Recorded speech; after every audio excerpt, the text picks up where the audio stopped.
সারা দেশে শুরু হয়েছে প্রার্থীদের নির্বাচনী প্রচারণা। জনসভাও করছে প্রতিদ্বন্দ্বী রাজনৈতিক দলগুলো। দর্শক, বরিশাল থেকে নির্বাচনী আবহের খবর জানাতে যুক্ত হচ্ছেন সহকর্মী পারভেজ রাসেল। পারভেজ, বরিশালে নির্বাচনী প্রচারণার কেমন চিত্র দেখছেন, আর এছাড়া বিএনপি চেয়ারম্যান তারেক রহমানের সফর ঘিরে দলের প্রস্তুতি কেমন? জানাতে চাচ্ছি, এই মুহূর্তে আমি রয়েছি বরিশাল নগরীর নতুন বাজার এলাকায় রয়েছি।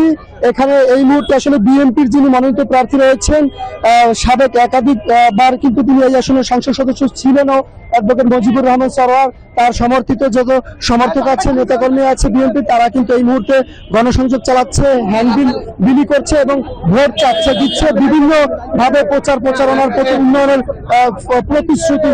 আমরা একটু প্রার্থীর সাথে সরাসরি কথা বলতে চাচ্ছি। আমরা একটু আসলে আমরা সরাসরি সম্প্রচারে রয়েছে, একটু কথা বলি।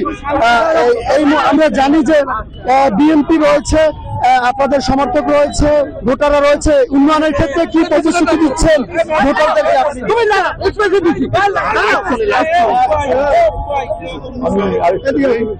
উন্নয়নের ক্ষেত্রে কি প্রতিশ্রুতি দিচ্ছেন বরিশালে ভোটারদেরকে? আমাদের উন্নয়নের ধারাবাহিকতায় গত 16 বছর যাবৎ শেখ হাসিনার সরকার কখনো উন্নয়ন করে না। আমরা বিভাগ করেছে, বিশ্ববিদ্যালয় করেছে খালেদা জিয়া, এবং আমি বিশ্বাস করি জিয়াউর রহমানের ক্যাবিনেট মিটিংয়ের সিদ্ধান্তগুলো বাস্তবায়ন করেছে। আর এখন ধারাবাহিকভাবে তারেক সাহেব আসছে, আমাদের বরিশালের দাবিগুলো, উন্নয়নের দাবিগুলো আমরা তার কাছে করবো। তিনি ইনশাল্লাহ বরিশাল উন্নয়ন করবেন। নির্বাচনের পরিবেশ সৃষ্টি হয়েছে। নির্বাচনের পরিবেশ বলতে যা বোঝা যায়, এটা কিছু কিছু লোকের কথা। নির্বাচনী পরিবেশ আছে, নাহলে আমরা কিভাবে এত উৎসব সমারোহে আমরা এখানে ভোট করি? উভয় পার্টি কাজ করছে, আমরাও কাজ করছি, কোথাও সমস্যা নেই। তারেক রহমান সাহেব আসবে, তারুণ্যের জন্য কি বলবেন? তারুণ্যের জন্য বলবো, তারেক রহমান সেই তো বললেন, তিনি পৃথিবীর অন্য দেশের রাজনীতিবিদদের মতোই যারা নির্বাচন থেকে ফিরে এসে বলছে যে আমার দেশ আমি করবো, আই হ্যাভ এ প্ল্যান। আমরা বিশ্বাস করি এটা তারুণ্যের জন্য একটা প্রশস্ত পথ করবে।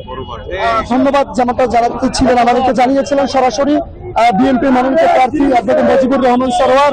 এর পাশাপাশি আরেকটু জানিয়ে রাখি, আজ সকালে কিন্তু বাসদের যিনি প্রার্থী রয়েছেন ডাক্তার মনীষা চক্রবর্তী, তিনি কেডিসি এলাকায় সকালে কিন্তু তার গণসংযোগ চালিয়েছেন। পাশাপাশি জাতীয় পার্টির যিনি প্রার্থী রয়েছেন আখতার হোসেন সপু, তিনিও কিন্তু তার প্রচার অভিযান চালিয়ে যাচ্ছেন। তবে এবং পাশাপাশি হাতপাখার যিনি প্রার্থী, তার বরিশালে এখন পর্যন্ত কোনো গণসংযোগের তথ্য আমাদের কাছে নাই। তবে তিনি সংসদীয় আসন 6 বাকেরগঞ্জে তার নির্বাচনী প্রচারণা চালাবেন বিকেল 3টার পরে।